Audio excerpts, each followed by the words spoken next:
Good day, friends. Welcome to this. Is it special? Or is it just Christmas? Christmas edition of Gord's Poetry Show number 36. And I have before me 4 fine new books of Canadian poetry. And I'm going to read from each and every one of them. Firstly, Nelson Ball, his new book, Some Mornings. Nelson has been releasing poetry since, guess what, 1965. His first room for his book, Room of Clocks, from the Weed Flower Press. So, a long-standing hero of Canadian poetry. We salute you, sir. My caffeine. In the morning, I listen to Lover Come Back to Me, with Yukiko Onishi on sax and Sanari Kawaguchi, the young drummer who drums like a machine gunner, drumming my sleep away.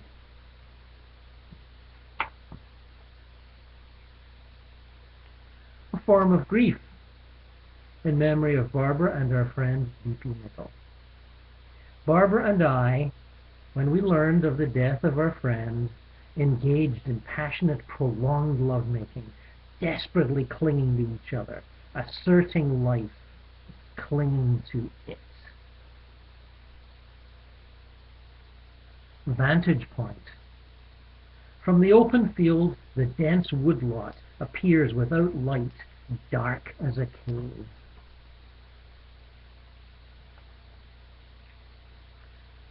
The Squirrel. As I walked by a dead squirrel, the fur of its tail lifted in a momentary breeze, then fell back, dead still.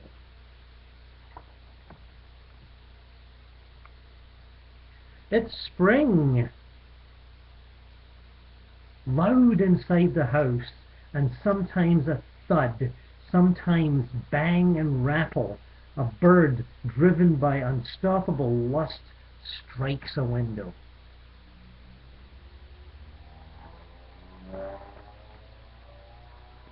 Fred and the Ladder. Hilda asked, "Why is the ladder still out?"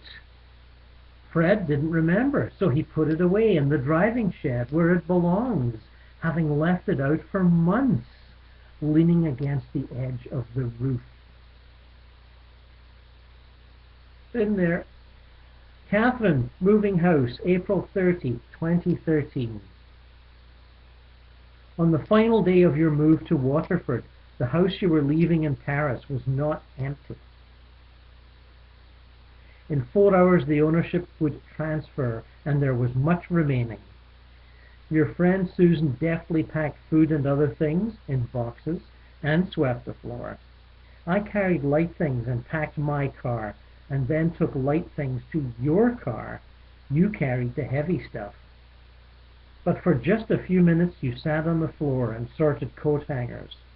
I watched you gathering yourself, resting and recovering, and perhaps mourning this home.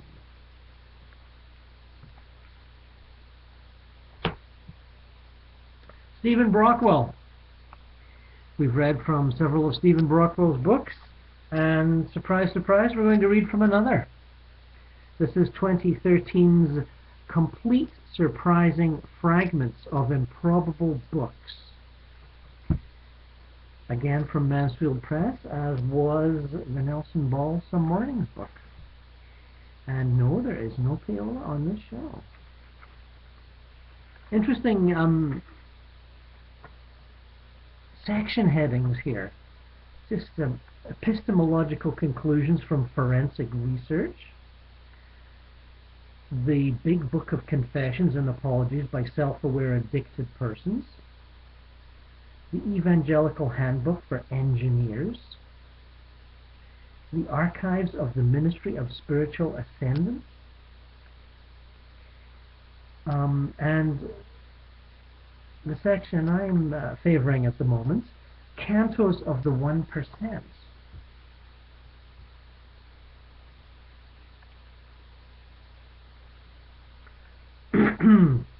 Drum Room, Hilton President, Kansas City, Missouri. That's a state that's in the news these days. How to cope with a bar designed for men. Leap where you can't reach, earning raised eyebrows. A few leers and one earnest phone number timidly circled on a business card. Fully 36 inches vertical from standing start to magnificent squat on the marble counter where the JD was a cubit away. It was a leap few of the men on their stools at the bar could muster. Too much beer, no hot yoga, too many beers, too many years jabbering and glad-handing, bodies a chubby shuttle from hotel to rental wheels to boardroom to Airbus to cab to bed. Rebecca, you can swish a jump shot and polish your nails with your left hand and juggle a half-full bottle with your right. Why pander to this corporate recruiter who offers you accelerated career incentives as an implementation architect? The title and his sweating upper lip should make you hurl. I did. Look at my glass.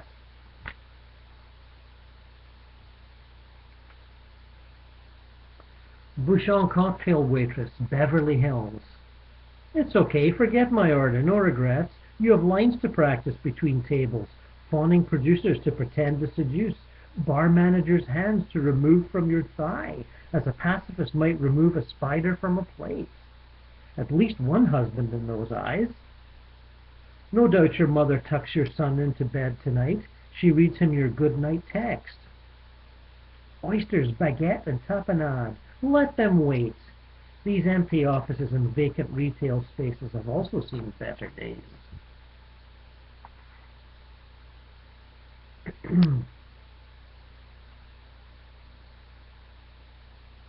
Molly's Irish Pub, Toulouse Street, New Orleans. When the young bartender, Solo, pulls a sweater over her shirt in 80-degree heat, you know the two barside fellas, deprived of a few teeth, are too depraved to drink one more plastic cup of liquor.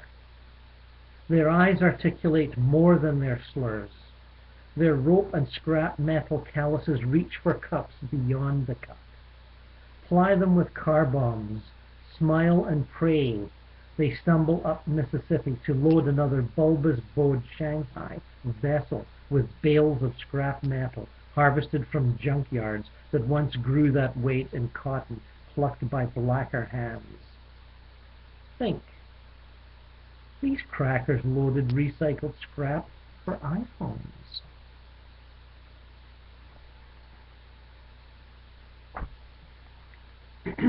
Sue Goyette. So far unfamiliar with her work, but I am now a big fan. All it took was one book, and that book is Ocean. Recently published and beautifully printed and designed, as always, by the fine upstanding fellows of Gaspereau Press. And I can't tell you how much I've been enjoying this book. Words fail me. Well, for a minute or two, anyway. Ocean. This is a book about oceans and the ocean and the foolish people that choose to live beside it. I.e.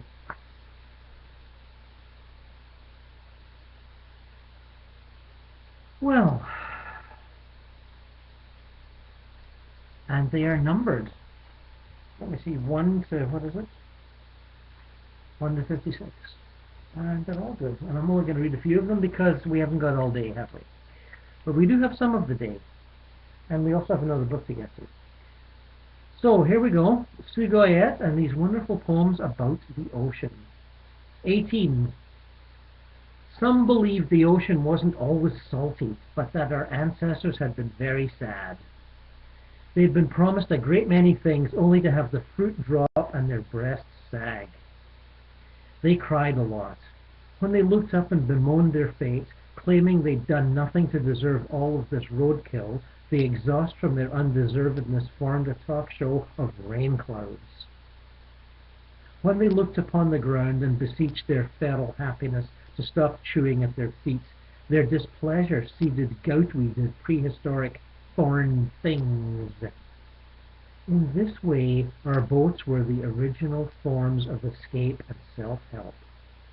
At first we floated on our ancestors' sadness, the waters rife with the salt of their tears. But then, vivre l'évolution, those tears sprouted gills and tails and small, watchful eyes. It isn't entirely accurate to say we ate those fish, but more like accepted that which we'd inherited. What we hadn't anticipated was how the eyes of those original tears would persist, how they'd keep watching.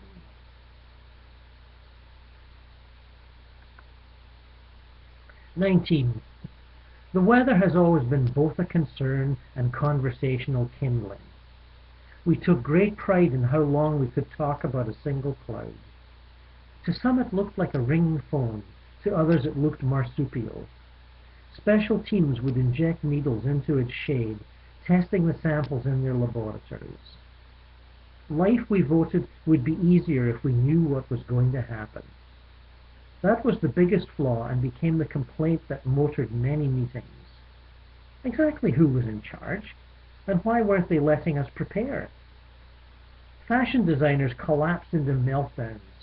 Was the trench coat going to make a comeback, or would we be stuck forever with these pullover things? The poets chose to dip their pens in the silence of not knowing, and wrote letters to the future in small stanzas that often resolved themselves with images of birds. Even our children, tall as they were, couldn't see anything coming our way. And the ocean, well, the ocean was a failed experiment. We could drop a whole house into it in exchange for what it knew. It was moving all right, but still it wouldn't budge.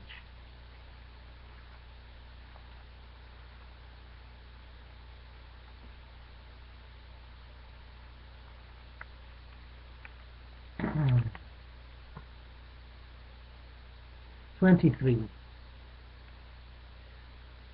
The more it ate of us, the less we liked it. It wasn't rocket science, it was law.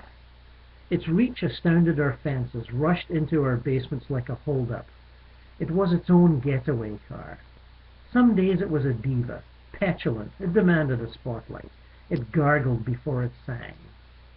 We made the mistake of treating it like the original pet and leashed it with dwarves. Or we'd take pictures of it like it was a starlet getting out of a limo. We followed the soap opera of its life, the tumultuous affair it was having with the moon, its battle with addictions, its violence. It would leave us broken, making excuses for its temper. It was part pirate, part pantry. We figured out later it must have studied a trade, a career it could fall back on. In seconds it could find our fuse box and reroute our wiring. In this way the ocean was schooled on how to light us up and then power surges back into darkness.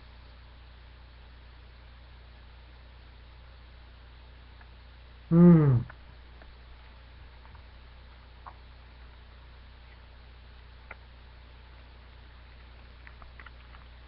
29.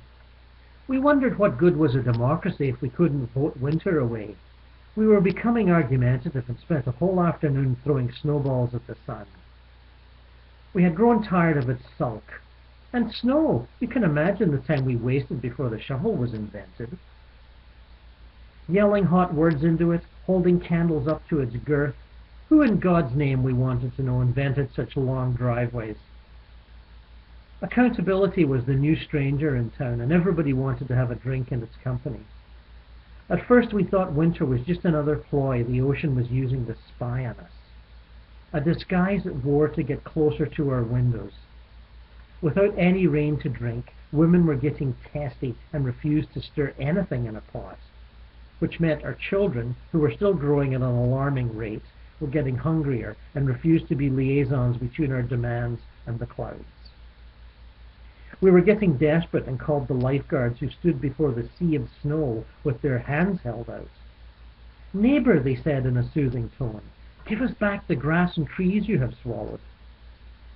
If winter wasn't the ocean disguised, it was closely related. It had the same eyes, steely, and it was tight-lipped, winning the clearing contest we weren't sure who started. We stepped back when it started melting, like the predictions had warned, into something resembling water.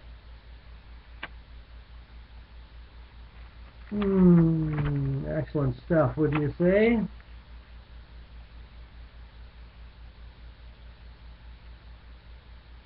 '48.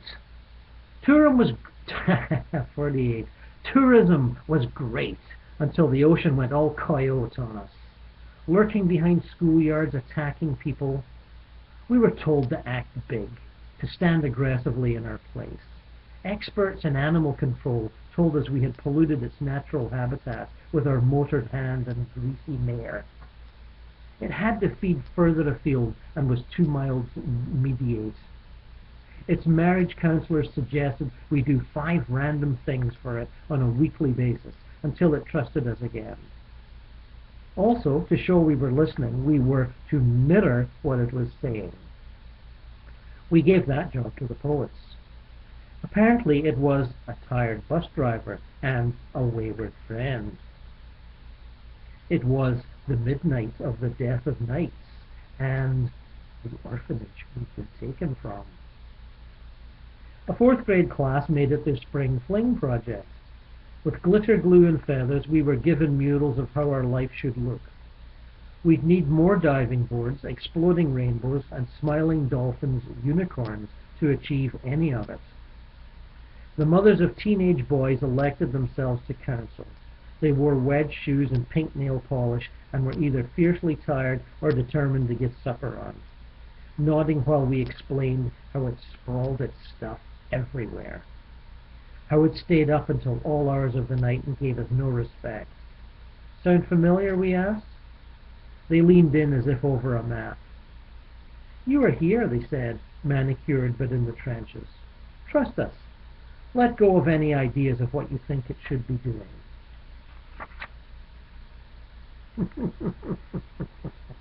Thank you, Sue Goyette. Wonderful. And now, Bruce Meyer. Meyer, I'm quite sure. We've read from, I don't know, 1 or 2 of Bruce Meyer's books before, I'm sure we have. And this is his newest, The Seasons, published by Porcupine's Quill. Another beautiful edition. And I'm tempted to think Bruce has gone from being a good poet to being a great poet. He has leapt into the Empyrean with this book. It's quite marvelous. And I hope I can do it justice. As I say, The Seasons by Bruce Meyer.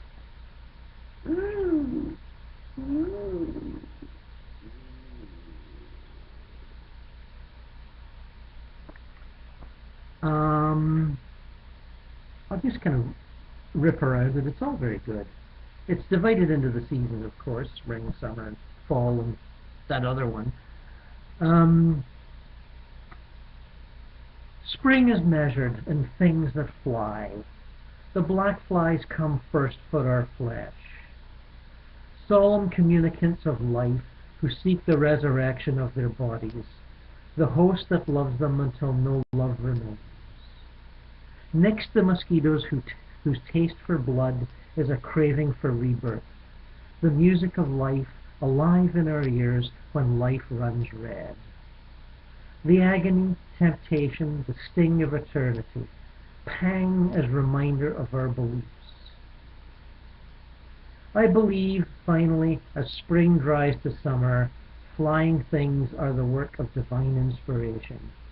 Open souls asking for love or attention. Martyred on the wall, they sought our absolution. On the night of the first day of spring, we opened the upper windows of the house and let air into the hallways of our lives. The night was moist with warm breath, and through sunken clouds bright Venus shone with a magic that cast shadows on art books of the upper corridors. Beauty is when we entertain the cosmos in the comfort of our own home, when the eternal comes into our lives, framed or unframed. It is rare, delicate, a yellow light on spines. The books, your back, a glow transforming you before my eyes into the work of art you are. And I behold you now and frame you in words.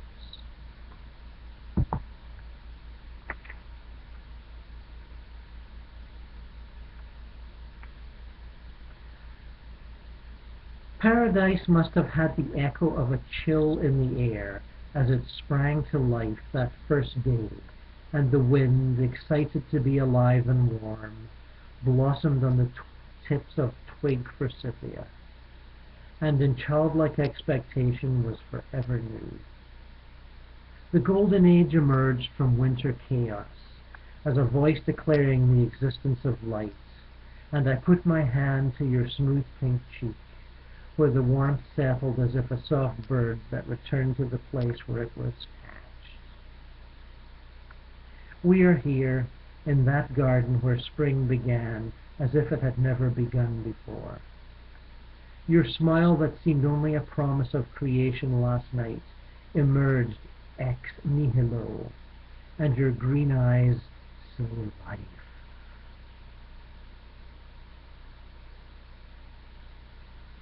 The Lord loves what we do not see. His vision so particular, so infinite, that ministers of light lose touch with the bright reality of horizons. And where he put his fingers in the rock and filled such places with his grace, the ice has left the living world as breath, to sing the resurrected spirit beyond death. Holy is the imagined sepulchre from which the stone of long delay is rolled. For in all our being and its long desire there is evidence of things not seen, and wings of geese as bright as morning rise to greet us as day greets night.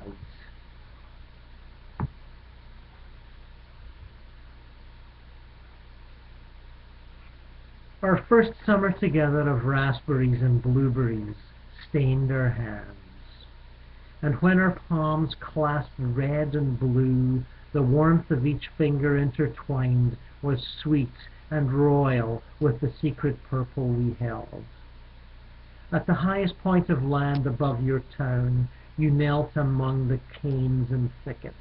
Your smile stained the color of clear sky, and when I kissed your lips, the perfume of summer among the granite outcrops told me that life was in us, both the way, even the smallest cleft in stone bears gifts. A branch held out from lifelessness to give a gift of life, a hand offering us blue pearls.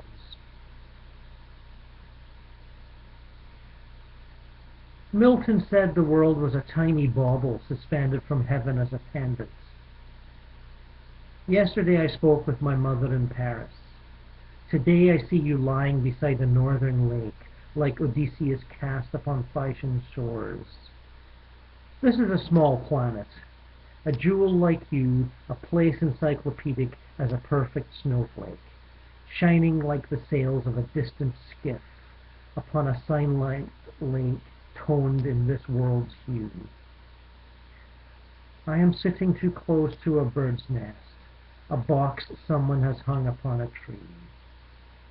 Its own garden, a creator's promise, a maker's sacrifice to life. He scolds and I obey his nattered commands. I want to keep this moment a paradise for all.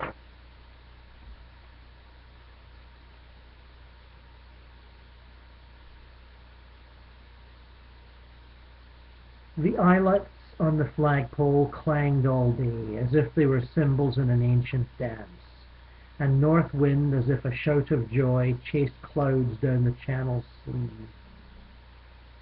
As we stand here on the shingle beach, kites caught in the sky's slate expanse, clasp hands.